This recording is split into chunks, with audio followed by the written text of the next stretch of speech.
नमस्कार, MTS talk show पर आपके साथ मैं हूं गार्गी द्विवेदी। आजकल के जीवन में कमर दर्द और पीठ दर्द एक आम समस्या बन चुकी है। अगर आप भी उन लोगों में से एक हैं जो इसे मामूली दर्द समझकर नज़रअंदाज कर रहे हैं, तो आपको सावधान होने की ज़रूरत है। कमर दर्द यानी लोअर बैक पेन क्यों होता है, इस पर बात करने के लिए हमारे साथ हैं मशहूर आयुर्वेदाचार्य डॉक्टर SK राय। हम कमर दर्द और पीठ दर्द से निजात पाने के लिए उनसे बातचीत करेंगे। आइए चलते हैं। सर, सबसे पहले माय टॉक शो में एक बार फिर से आपका बहुत स्वागत है। नमस्कार गार्गी जी। सर, मेरा पहला सवाल आपसे ये है कि कमर दर्द में कितने प्रकार के दर्द आते हैं? क्या हर पिछले हिस्से में हो रहे दर्द को लोअर बैक पेन कह सकते हैं या कहते हैं? आपके सवाल में ही आंसर छुपा है गार्गी जी। देखिए, कोई भी दर्द जो कमर के लास्ट हिस्से में आता है एकदम, उसको कमर दर्द कहते हैं। और कमर दर्द 10 मिलियन लोग पूरे विश्व में इससे पीड़ित हैं इस समय। दूसरी चीज जो इसमें बहुत महत्वपूर्ण है आपके प्रश्न में भी, हमारा जो स्पाइन का शेप है, जो रीढ़ की हड्डी है, वो एस शेप में बनी है। ठीक है, आपने पूछा कितने प्रकार के।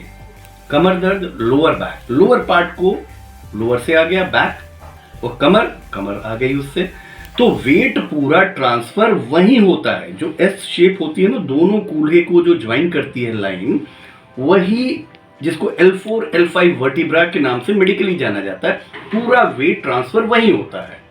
तो ये लोअर बैक हो गया। इसके कई कारण हैं। पहला कारण आर्थराइटिस हो सकता है। दूसरा कारण इसमें डिस्क डीजेनरेशन हो सकता है। एक डिस्क होती है, उसके बीच में कार्टिलेज होता है जो स्पंज की तरह काम करता है। जब आपके शॉक्स आते हैं ना, जैसे बैठती हैं, तो रीढ़ की हड्डी एक शॉक वेव्स देती है, उनको एब्जॉर्ब करता है, उसमें डिस्प्लेसमेंट आ जाता है, कंप्रेशन आ जाता है।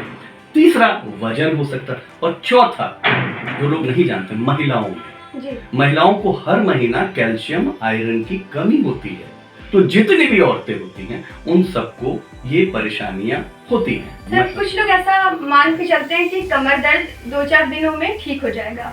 इसको कितनी गंभीरता से लेने की जरूरत है, इस पे आप मुझे ये देखिए, ये कुछ लोग 2-4 दिन में अपने आप ठीक हो जाता है, जिसमें मस्कुलर स्पाज्म होता है, जिसमें मसल्स का स्पाज्म। जैसे मौसम आया, मौसम के कारण कई बार ठंडा गर्म करने से स्पाज्म आ जाता है, 2-3 दिन में ठीक हो जाता है।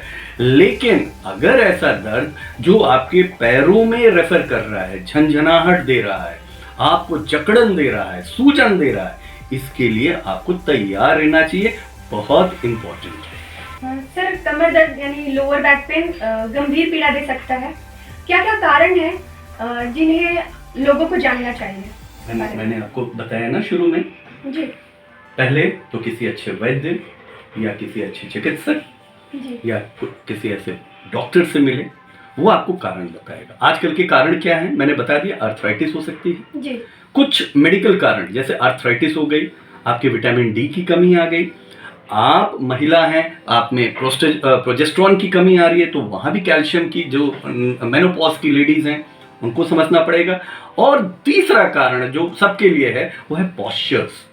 आप देखिए ना, पॉस्चर्स आपके बताते हैं कि आपकी उम्र क्या है। और जिनके पॉस्चर्स अच्छे हैं, जैसे एक एंकर होती है, चैनल्स देखा है ना, वो एकदम स्ट्रेट बैठती है। कभी एंकर आपने ये डांस करते हुए नहीं देखा होगा, स्ट्रेट बैठती है। और जो आपका पॉस्चर है, ये आपके वेट को जो बढ़े हुए वेट को मेंटेन करता है। ठीक है, तो पॉस्चर भी बहुत इंपॉर्टेंट है, इसलिए मैंने कहा पॉस्चर बहुत इंपॉर्टेंट है। सर, मांसपेशियों में किस तरह का तनाव होता है जिससे मांसपेशियां फट जाती हैं? ये एक लिगामेंटल इंजरी की बात करती हैं। तनाव ऐसा होता है कि कभी गिर गए, कभी चोट लग गई, आप कहीं चल रहे हैं तो वही फिर वजन आ जा रहा है जी। कभी गिरने से, चोट लगने से, इंजरी से, लिगामेंटल इंजरी से ये कारण ये होता है। सर, क्या फटी मांसपेशियों को रिकवर किया जा सकता है? ये देखिए, इसमें 2 चीजें हैं। वो मांसपेशियां जब फटती हैं तो अब आता है, आप किसी न्यूरो सर्जन के पास जाएंगी या न्यूरो फिजिशियन या न्यूरो सर्जन, तो वो अपनी बात सर्जरी की करेगा। लेकिन जब आयुर्वेद में आएंगी, वो फटने के बाद कोई चीज, जैसे स्किन भी फटी, वो भी फटी, वो अपने आप हीलिंग, शरीर को प्रतिरोधक क्षमता अगर ऐसी हो, वो खुद भी हील करता है। हम कारण को हटाएं, हम कारण को हटाएंगे तो अपने आप वहां इंप्रूवमेंट आएगा। अगर इंजरी हो, बहुत ज्यादा चोट लगी हो, तो हम ऐसे लोगों को कहते हैं कि भाई अब जाइए और सर्जरी कराइए, शल्य की जहां आवश्यकता है। सर मैं सॉफ्ट टिश्यू पे चर्चा कर आपसे जानना चाहूँगी कि सॉफ्ट टिश्यू क्या होती है। सॉफ्ट टिश्यू मैंने बताया ना, लिगामेंट और कार्टिलेज। मसल्स बोन को भी, जैसे मांसपेशियों को भी तो हड्डियों से जोड़ते हैं जी। और दो हड्डियों के बीच में एक स्पंज होता है, उसको कार्टिलेज कहते हैं, ये लिगामेंट कहते हैं। यही सॉफ्ट टिश्यूज होते हैं और ये बॉडी के शॉक्स वेव्स को, जैसे बॉडी में जैसे कोई वजन पड़ता है तो उसको ये बचाते हैं। यही कई बार जैसे कार्टिलेज घिसते हैं जी। कई बार प्रोलैप्स होके बाहर आ जाते हैं। सॉफ्ट टिश्यू लिगामेंटल इंजरी हो जाती है, तो ये लिगामेंट और कार्टिलेज ये सॉफ्ट टिश्यूज हैं, सॉफ्ट होते हैं। जैसे स्पंज होता है ना आपका जी। ये फ्रिक्शन को कम करते हैं बॉडी में। सर क्या ये स्थायी हो जाते हैं? नहीं, ये एकदम ठीक हो जाते हैं, इंप्रूव हो जाते हैं। और एजिंग, जैसे जैसे उम्र बढ़ती है ये जैसे गिरते हैं, जैसे बाल हैं, शुरू में बाल बहुत अच्छे रहते हैं, उम्र होती है तो बाल भी देखिए धीरे धीरे कम हो जाते हैं। सर हमने कमर दर्द क्यों होता है इस पर तो बात कर ली, अब इस महत्वपूर्ण मुद्दा हमारा ये है कि इसे निजात कैसे पाएं। आप मेरा एक वर्क है, मैं बताया जी। जो कारण होता है उसी में निवारण छुपा हुआ है। जी। मैं आपसे कहूं कि वजन आपका ज्यादा है तो वजन कम कीजिए, आपसे कहूं आपका पॉस्चर गड़बड़ है तो पॉस्चर ठीक कीजिए। और तीसरा, अगर कार्टिलेज डीजनरेशन हो गया है और पेशेंट आ रहे हैं तो हम उनको सलाह देते हैं। हमारे यहाँ जो ट्रीटमेंट्स हैं, मैं आगे के प्रश्न में आपको बताऊंगा, वो हमारे स्पेशल ट्रीटमेंट्स हैं, जो प्लान ट्रीटमेंट्स हैं। लेकिन ऐसे लोगों को जो दर्द होता है, मैं ये बता सकता हूँ कि एक तो नीचे नहीं बैठना है पालथी मार के जी। देर तक खड़े नहीं रहना है, वजन नहीं उठाना है, फॉरवर्ड बेंडिंग नहीं करनी है, आगे झुकना नहीं है, जिससे कि उनका वेट ट्रांसफर ना हो L4 L5 वर्टिब्रा या सैक्रल रीजन पे या जिस पे भी उनको दर्द हो रहा है। वेट ट्रांसफर को रोकना है, ठीक है। देर तक खड़े नहीं रहना है, वजन नहीं उठाना है, फॉरवर्ड बेंडिंग नहीं करनी है। सुबह जब भी उठे तो करवट लेके उठे, हार्ड बेड का प्रयोग करें। सर आयुर्वेद की विधि लोअर बैक पेन में कितना सफल है, इस पर आपका तो रिसर्च है। देखिए, मैंने इस पे काम किया है और जी। करीब 2000 से ऊपर मरीज जिनको कि सर्जिकल एडवाइस हो गई थी वो ठीक हैं, वो डाटाज हम लोग के पास हैं।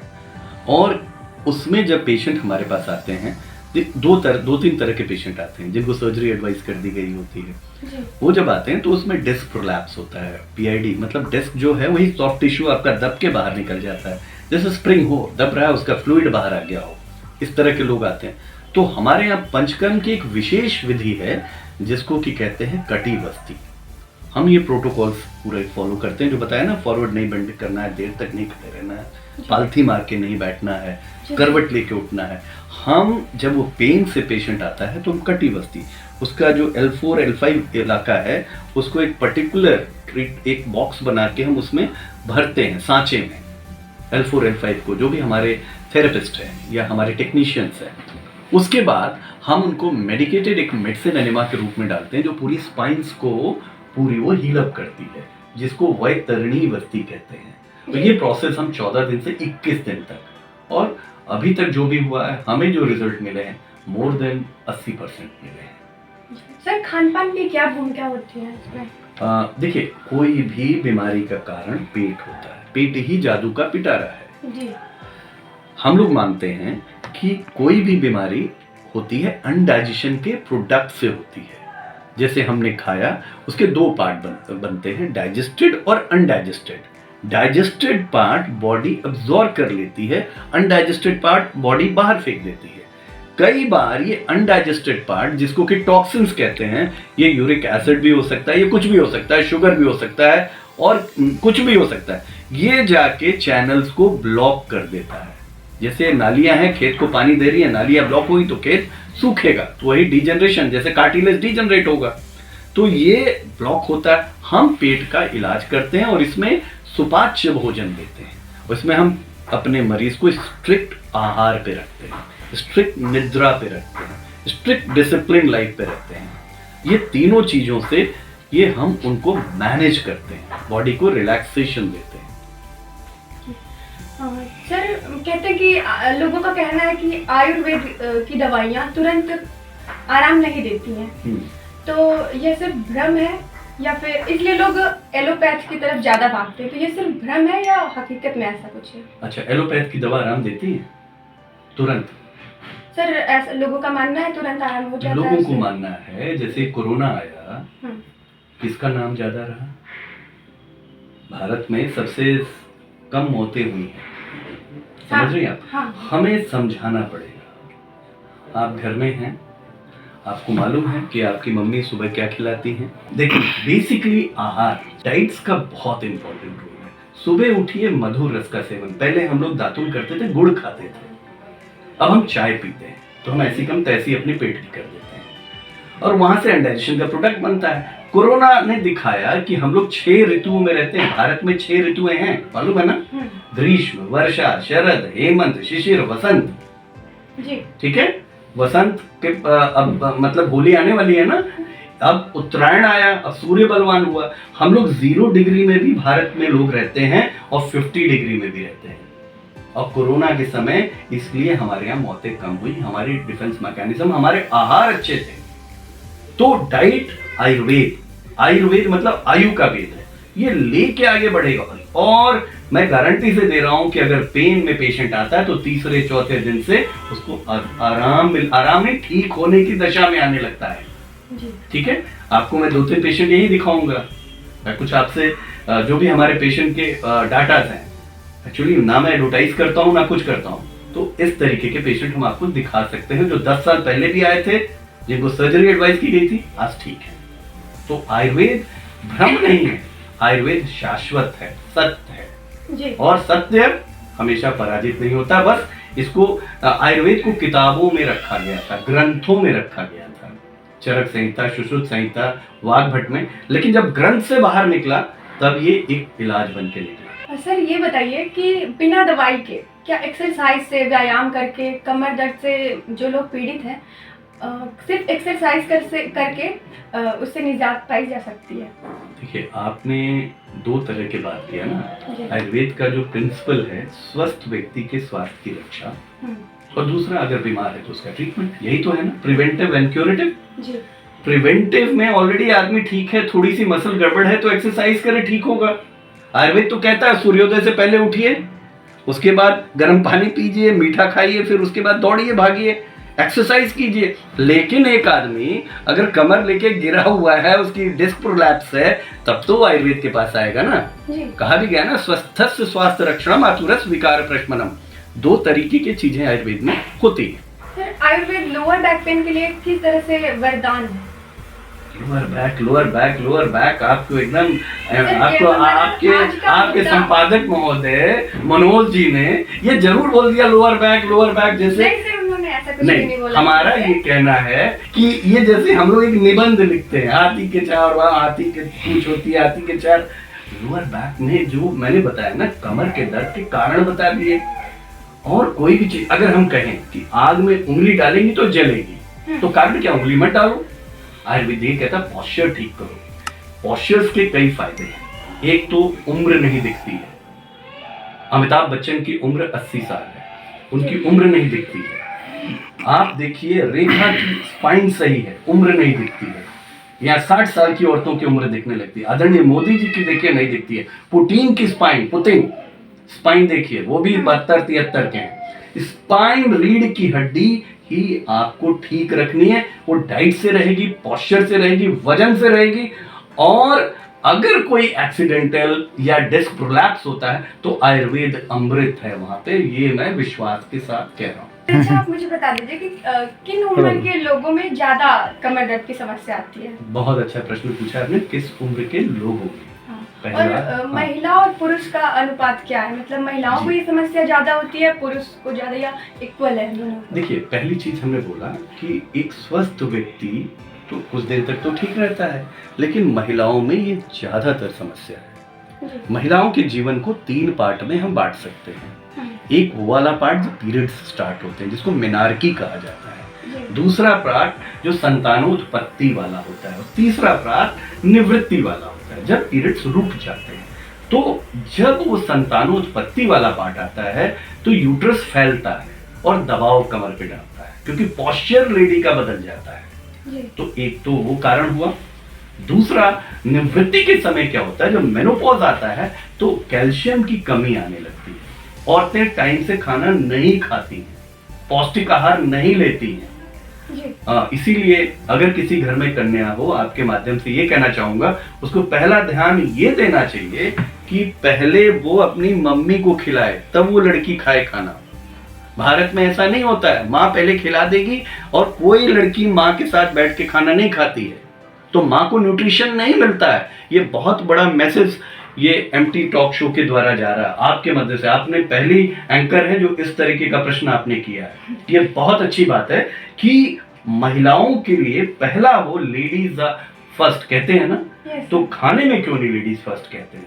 क्योंकि वो बेचारी आयरन कैल्शियम उसकी बॉडी से लॉस होता है, और ये कमर दर्द नेचुरली कमर दर्द फिर उसको ज्यादा होगा। और दूसरा, उसको आहार नहीं मिलता है, उसको उठना है, आदमी 6 बजे, वो बेचारी 4 बजे उठ के अपने घर से फिर खाना किचन तैयार करती है। फिर ये तारतम्य है।